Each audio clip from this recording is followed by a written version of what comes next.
नमस्कार दोस्तों, आज की कहानी है ऐसी जेठानी सबको मिले। देवरानी जेठानी के रिश्ते में अक्सर कहा जाता है यह रिश्ता स्नेह प्यार की बजाय स्पर्धा का होता है। निशा की शादी उस घर में हुई जहां सास ससुर के अलावा उसके जेठ जेठानी भी थे।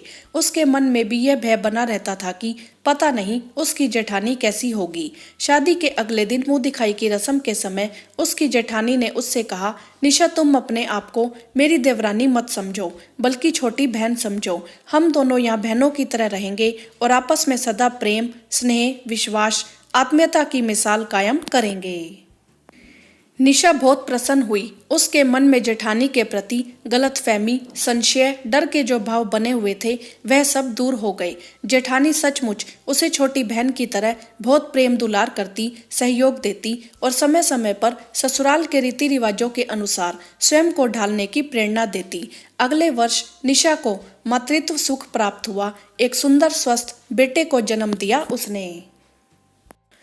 जेठानी ने उस वक्त पूरी जिम्मेदारी अपने ऊपर ले ली। निशा को पूरी तरह से 1.25 महीने तक आराम करने की सलाह दी। बच्चे की परवरिश में भी वह निशा को मार्गदर्शन देती और स्वयं भी उसे बहुत प्यार करती। समय बहुत अच्छा गुजरता गया। सास भी स्वयं को भाग्यशाली समझती जो उसकी दोनों बहुओं में आपस में इतना प्यार और सामंजस्य है।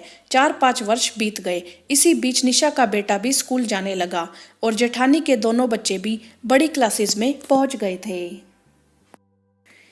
एक दिन निशा को बहुत कमजोरी महसूस होने लगी और लगातार बुखार बना हुआ था। सारी जांचें करवाई गई तो पता चला उसे ब्लड कैंसर हो गया है। पूरे घर में बहुत तनाव और उदासी का माहौल बन गया। समझ नहीं आ रहा था कि इतनी छोटी उम्र में कैसे यह बीमारी लग गई, लेकिन क्या किया जा सकता था। इलाज के लिए मुंबई के बड़े अस्पताल में एडमिट कराया गया, जहां का रोज का खर्चा हजारों रुपए में था।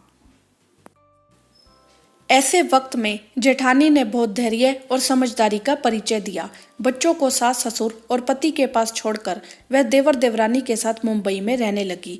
लंबा इलाज होना था, इसीलिए वहीं पर एक कमरा किराए पर ले लिया। बीच बीच में कभी जेठ जी आ जाते, कभी देवरानी के मायके से भाई बहन, उसके माता पिता कुछ कुछ दिन आकर रहते और निशा की देख रेख में लग जाते, हॉस्पिटल की ड्यूटी निभाते। इसी तरह 6 महीने का समय बीत गया। निशा की कीमो भी चालू थी, जिससे शारीरिक तकलीफ तो होती ही थी, सिर के सारे बाल भी झड़ गए थे। ऐसे समय में उसे मानसिक संबल की बहुत जरूरत थी, जिसे जेठानी ने बखूबी निभाया। एक बड़ी बहन की तरह उसका ध्यान रखती, उसे पॉजिटिव सोचने के लिए प्रेरित करती, उसे धार्मिक भजन सुनाती, उसके साथ हंसी मजाक करती ताकि उसकी परेशानी और तनाव कम हो। उसके खान पान का, एक्सरसाइज का पूरा ध्यान रखती। सारे परिवार ने निशा का साथ दिया, उसके लिए प्रार्थनाएं की, सकारात्मक सोच रखी और उसे हमेशा खुश रहने की कोशिश की गई। परिणाम यह हुआ कि निशा की सेहत तेजी से सुधरने लगी। अगले साल निशा का जन्मदिन परिवार ने बहुत खुशी और उत्साह के साथ मनाया। वह बिल्कुल ठीक हो गई थी और उसके घुंघराले बाल उसके चेहरे पर बहुत सुंदर लग रहे थे। उसकी जेठानी ने उसे गले से लगा लिया और कहा, कितनी स्मार्ट लग रही है मेरी बहना। बस अब तुम बिल्कुल ठीक हो और ऐसे ही रहोगी। निशा की आंखें भर आई और वह जेठानी से लिपटकर बोली, आपने मुझे नया जीवन दिया है दीदी। आप सचमुच मेरी जेठानी नहीं, मेरी बड़ी बहन हैं। वीडियो को लाइक करें, शेयर करें और चैनल को सब्सक्राइब भी करें। धन्यवाद।